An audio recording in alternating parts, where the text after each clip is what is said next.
My wife decided to become a surrogate for her employer, and I believe it's tearing our marriage apart. Hello everyone on Reddit. This is my first post here, but I'm truly at the end of my rope and desperately need some external opinions. My wife, Sarah, and I have been married for 4 years, and we have a 3-year-old son named Liam. We're far from rich. I own a modest software startup, and she's a senior marketing manager at a high-end clothing company, but we've managed to create a comfortable existence together. Or so I believed. Around 6 months ago, Sarah began expressing feelings of emptiness, like she wasn't fulfilling her true capabilities. I understand, balancing a career and motherhood is exhausting, and she's exceptionally skilled. Her boss, Richard Hale, has been showering her with compliments about her contributions, and she absolutely earns that praise. He oversees several businesses, and Sarah has played a key role in some of their biggest initiatives. Then, about a month ago, she hit me with news that I'm still trying to digest. Sarah arrived home that Tuesday evening buzzing with a strange mix of excitement and anxiety. She hardly greeted Liam before pulling me aside for a private conversation. "What's happening?" I asked as we settled on the sofa. "So, Richard and his wife, Elena," she began, then hesitated, drawing in a deep breath. "They've faced years of infertility struggles, multiple failed IVFs, heartbreaking losses, and enormous expenses." I listened, unsure of the direction. "They're exploring surrogacy options now," Sarah went on, speaking more quickly. "And Alex, I've been reflecting a lot. I want to assist them. I want to carry their child." I was stunned silent for a moment, needing to collect my thoughts. "You mean actually be pregnant with their baby?" "Yes," she replied, her expression lighting up. "Consider it, Alex. This couple has achieved so much: professional success, a strong relationship, wealth, but they're missing the one thing they crave most: a family." My heart sank. "Sarah, this is enormous. You're discussing another full pregnancy." She cut in eagerly. "My pregnancy with Liam was straightforward. We've agreed we're finished having our own kids, haven't we? This could allow me to make a profound impact." The more she explained, the more uneasy I felt. This wasn't a detached agency setup. It involved her boss, the man she already dedicates over 50 hours a week to, and there was the money side. She alluded to payment but downplayed it, insisting it wasn't the main reason. I urged her to pause and consider carefully. What about Liam? What about our relationship? What about the emotional weight of her carrying her boss's child, especially given their close working dynamic? She immediately grew defensive. "This has nothing to do with Richard individually. It's about aiding a couple unable to conceive, about performing an act of true kindness." When I voiced my worries, she labeled me as self-centered and unsupportive of her wish to do something significant. We've been arguing in loops for weeks. She's confided in her sister, Emma, who apparently views it as inspiring and thinks I'm overly possessive. Even Sarah's mother has chimed in, saying I should feel honored by my wife's compassionate nature. But deep down, something has shifted in Sarah recently.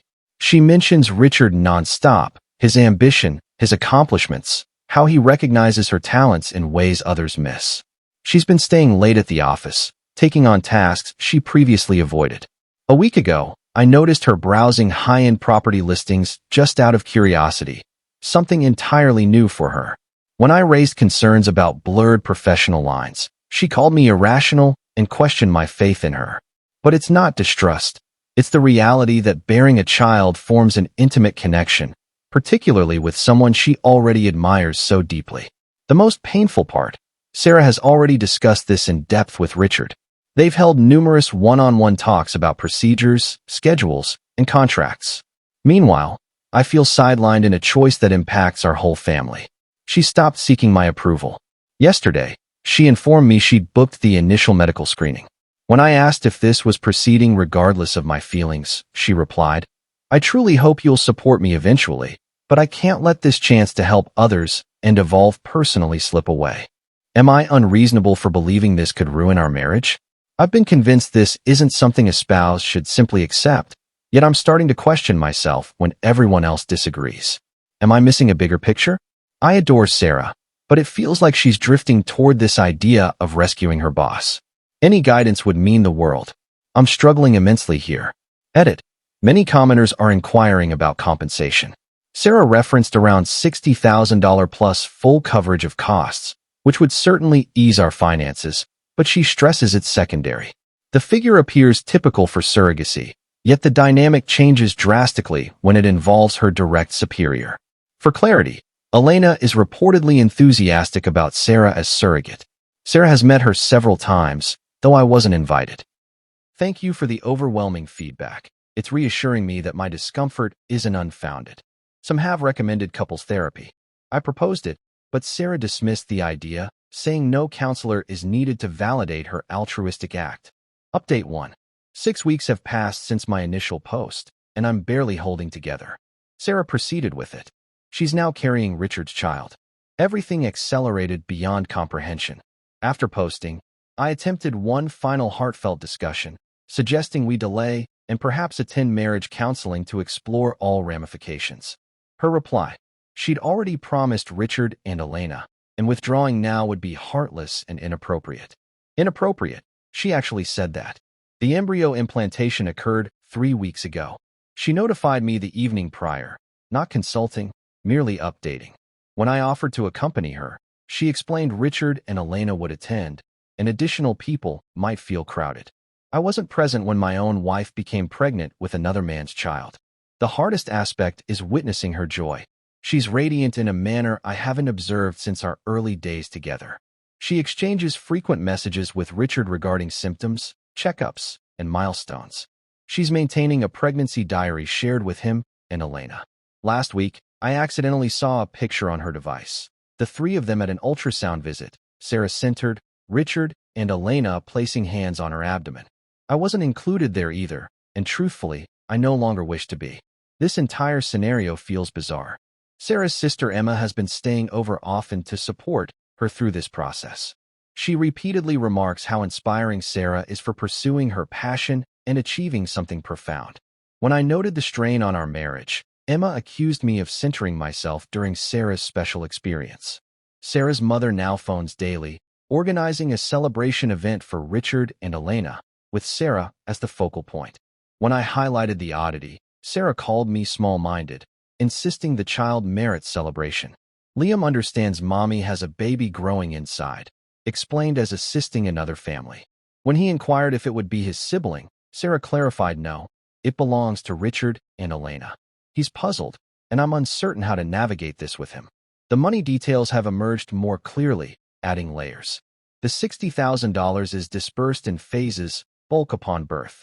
Sarah used the initial installment for a premium crossover vehicle, claiming it was more suitable for medical visits and safer for the infant, which felt illogical. She's also shifted spending habits. Premium groceries, costly supplements that Richard supposedly vetted and suggested. Here's the core pain. Sarah and I hardly converse beyond Liam or practical matters. She's fatigued constantly, yet energetic enough for lengthy calls with Richard about the pregnancy. She's subscribed to his preferred food service, adopting his podcast suggestions. When I expressed feeling marginalized in my own marriage, she stated this phase isn't about me and urged greater support during this meaningful period. When I questioned our future post-delivery, she dismissed it as premature worry, but I see real threats ahead. The tipping point arrived last weekend. Sarah, Richard, and Elena attended a prenatal workshop for expecting couples. She returned enthusiastic about relaxation methods and delivery strategies, topics a husband should share, yet I felt utterly shut out. That evening, I asked outright, "Do you still want this marriage?" She paused lengthy, then said, "Right now, my priority is this pregnancy. Other matters can be addressed later. I doubt they can wait indefinitely. While my wife carries another man's child, our union is fading, and I'm seemingly alone in grieving it. Delivery is still 7 months away. I don't know if I'll endure or if anything of us will remain." Edit. Regarding contracts. Yes, one exists, handled via Richard's legal team. I've requested to review it. Sarah claims it's dense legalese I'd struggle with. Several suggested independent legal advice. I'm seriously considering it. Never imagined searching for divorce lawyers, but reality shifts quickly. Update 2. 8 months from my original post, and my world is unrecognizable. Sarah is 26 weeks along with Richard's baby, and I've come to terms with our marriage concluding. The pregnancy dominates every aspect. Sarah spends far more time at Richard's residence than ours. They transformed a spare bedroom into a relaxation suite for her to unwind during work transitions. She dines with Richard and Elena 3 evenings weekly, reviewing fetal progress and future arrangements. Last month, Sarah relocated temporarily to their pool house, citing minor health concerns requiring proximity to specialists, Richard's preferred providers. That temporary stay has lasted 6 weeks. She visits home bi-weekly for Liam time and wardrobe refreshes, but effectively resides there. Liam repeatedly asks when mommy will return permanently. I've explained she's aiding the other family with their baby, but at 3, he's bewildered why mommy no longer lives with us if she's still his mother.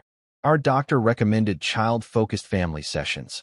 I'm arranging solo since Sarah insists Liam is coping well. The event that shattered me. 2 weeks back, I returned to find Sarah gathering additional belongings. She wore an elegant maternity gown I'd never seen, luxurious, unlike anything from her Liam pregnancy.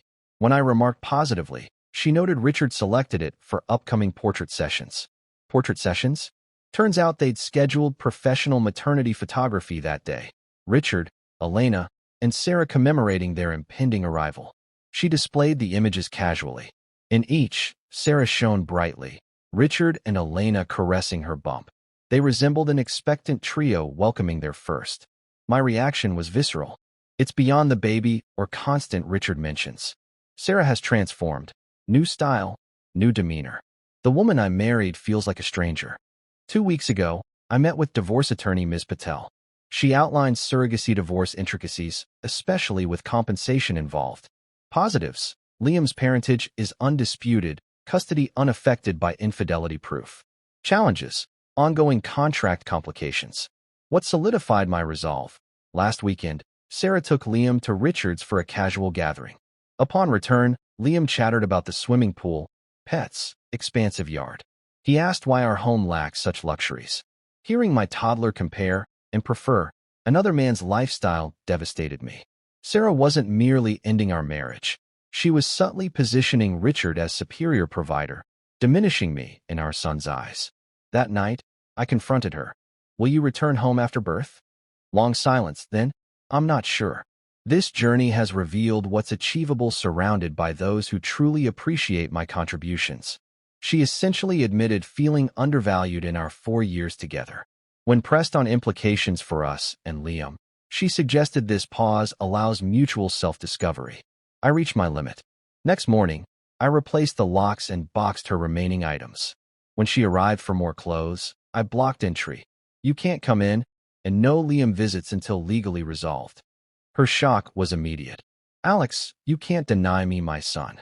I already am, I replied. You're bewildering a young child and harming him chasing this illusion. I refuse to let you involve him further. This isn't illusion, it's purpose, she retorted. Carrying another man's child while dismantling your family isn't purpose, it's self-interest. I'm finished facilitating it. I filed for divorce and emergency sole custody that day. Sarah could reside with Richard and Elena indefinitely, but not pull Liam into it. Service of papers triggered her meltdown. She stormed my workplace, accusing theft of her child, life destruction, threats of police involvement, claims of abuse. You're endangering the baby with stress, she screamed publicly. This is revenge because I've discovered greater fulfillment. The hypocrisy, concern for Richard's child, zero regard for traumatizing our own. She retained counsel swiftly, funded by Richard, per my lawyer. She contested custody fiercely but showed little interest in reconciliation, almost acceptance of divorce. Her team alleged alienation, demanded instant access. She portrayed victimhood, omitting cohabitation with another man while pregnant by him. Temporary hearing set 2 weeks out. Until then, Liam remained with me, Sarah in Richard's pool house, enacting domesticity with another's family while battling for our son. I finally reclaimed agency from chaos. Sarah chose Richard's child over ours, now facing repercussions. Edit, documenting exhaustively for court. Attorney emphasizes demonstrating surrogacy's marital and child stability impact. Final update.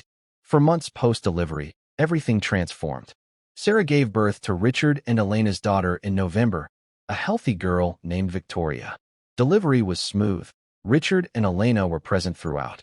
Initial postpartum weeks were dreamlike in detachment. Sarah recovered in the pool house, but social media depicted lavish meals, wellness treatments, outings with Elena. She appeared deeply attached to Victoria, contrary to contract terms mandating immediate handover. Complications arose legally. Sarah refused to terminate parental rights. Despite agreements and payments, she cited unbreakable maternal attachment, desiring ongoing involvement in Victoria's life. Ensuing litigation was grueling and costly. Court revelations: Sarah and Richard's affair predated surrogacy by months. Obvious in hindsight, the arrangement masked conceiving his child while shielded legally. Elena learned during proceedings, suspected but accepted Richard's professional-only assurances. Discovered messages detailed romantic exchanges, future visions. This child completes what we've longed for. Catastrophe unfolded. Elena divorced Richard, forfeiting Victoria claims. Initially seeming advantageous for Sarah and Richard, freedom together with daughter. Then truths surfaced, for Sarah especially. Richard never planned leaving Elena. Affair fulfilled desire for biological child with youthful, admiring Sarah, without disrupting marriage or image. Elena's divorce filing threatened his standing. He backpedaled swiftly. Court filings portrayed affair as Sarah's sole orchestration and exploitation. Sarah was crushed, believing mutual love and future. She'd sacrificed everything for promises proven false, merely a discreet path to paternity. As his team branded her opportunistic destroyer, Sarah recognized deception. Battle intensified. Richard sought full custody, alleging fraud, altruistic facade hiding entrapment intent. Cited her instability, single, jobless, unhoused. Sarah countered with evidence of his promises, encouragement to separate, power abuse. Demanded primary custody as birth mother, accusing predatory conduct. Both prioritized victory over Victoria's welfare, vicious character assaults. Amid their war, I prioritized Liam's security. With Sarah's life unstable, priorities elsewhere, I secured emergency full custody. Granted given her circumstances. Displaced, Richard evicted post-exposure. Unemployed, firm terminated amid scandal. Victoria's case spanned 3 months. Richard gained primary custody. Sarah received generous visitation and support. She lost daily care of both children. Divorce settlement simplified. Sarah had effectively separated, new life established. I retained house, majority assets, full Liam custody. She kept surrogacy earnings for independence. Irony: neither Richard nor dreamed lifestyle materialized. Now single mother, part-time marketer in basic apartment, co-parenting with man, viewing her as liability. Meanwhile, Liam and I forged calm routine. Friday films, Saturday waffles, consistent bedtime sans absent mommy. Not the envisioned path, but serene. Liam enters kindergarten soon. Contemplating relocation for true new beginning. Sarah retains visitation, but Liam and I merit future unshadowed by prior turmoil. Life feels solid now. Altered, yet solid. Grateful for community support through this madness. Closing this account, embracing forward.